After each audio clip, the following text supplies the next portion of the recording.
morning, good afternoon, and good evening, listeners from wherever you're tuning into this channel across the world. Welcome to Accomplïçês TV, and thank you for tuning into this channel.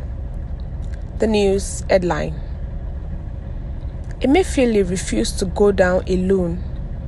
See powerful people he mentioned as his accomplice that shocked everyone.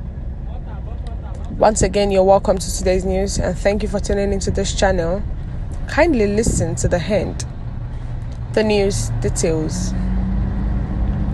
In exclusive information obtained from the Department of State Services (DSS) sources, it has been revealed that Godwin Emefiele, the suspended governor of the Central Bank of Nigeria, has implicated several traditional rulers, Nigerian army generals, and judges as his accomplices in corrupt activities.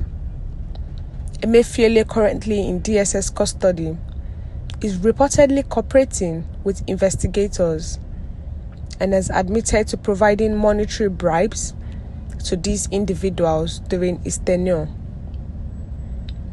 The detention of Emefiele and Abdulrasheed Bawah, the suspended chairman of the Economic and Financial Crimes Commission (EFCC), follows their suspension by President Bola Tinubu's administration over corrupt allegations and abuse of office. Previously, Sahara reporters exposed Emefiele's involvement in the Naira redesign scam, implicating Bawah as an accomplice. The ongoing interrogation of both officials by the DSS is focused on various issues, including the aforementioned scam.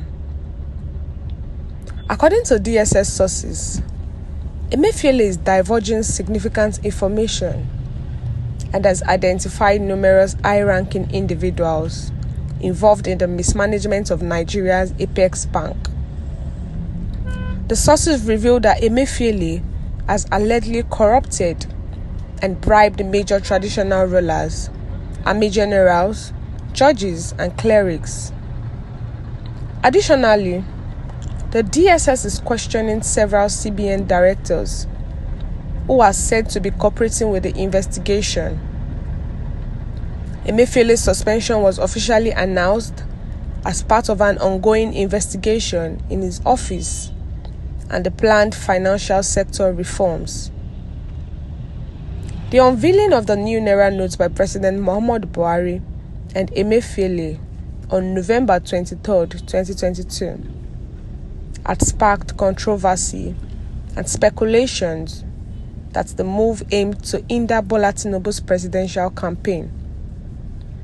The policy caused hardship for Nigerians, with a shortage of new notes leading to cash crisis and long queues at banks and ATMs. A top source revealed that Emefiele's cooperation with the DSS resulted in the overnight detention of the EFCC chairman. Emefiele claimed that it was Bawah who raised a memo to President Buhari advocating for the Naira redesign to combat money laundering during the 2023 presidential election. Bawah countered by asserting that Emefiele and the former Attorney General of the Federation, Malami, approached him to raise the memo due to the suspicions of Tinubu's possession of large quantities of Naira notes. The Naira redesign and cashless policy in February and March caused significant difficulties for Nigerians, exacerbated by the scarcity of new notes. Furthermore, Emefiele disregarded a Supreme Court ruling that maintained the validity of the old notes until December 31, prompting former President Buhari to distance himself from the non-compliance with the court order. In February, Sahara reporters reported on the DSS attempted arrest of Emefiele, which was thwarted by the then Chief of Defense Staff, General Lucky Irabor, who provided soldiers to guard Emefiele's residence and office. The DSS had intensified its investigation into Emefiele for allegations of terrorism financing and fraud, and court documents obtained at that time implicated him in funding unknown gunmen in the southeast region of the country. Following the apprehension and the arrest of the former chairman of Central Bank of Nigeria, Godwin Emefiele, after his suspension by the Tinubu administration, he was actually arrested by the DSS, and since then he has been in the DSS custody.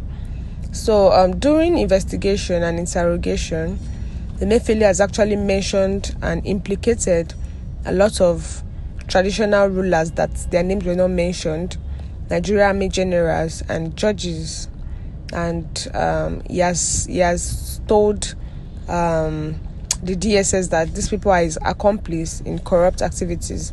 You know that we've said previously that it's not possible for Emefiele to actually do this whole Naira redesign scam by himself alone, that he's going to have accomplices. So he's already revealing his accomplices that actually were part of the whole Naira redesign scam.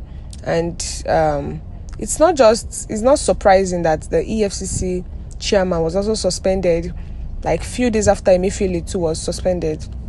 So that means that Emefiele actually told the DSS that the EFCC chairman was the one that actually came to meet him, that they should actually redesign the Naira notes, because he knows that Tinubu actually has large quantities of Naira in his home.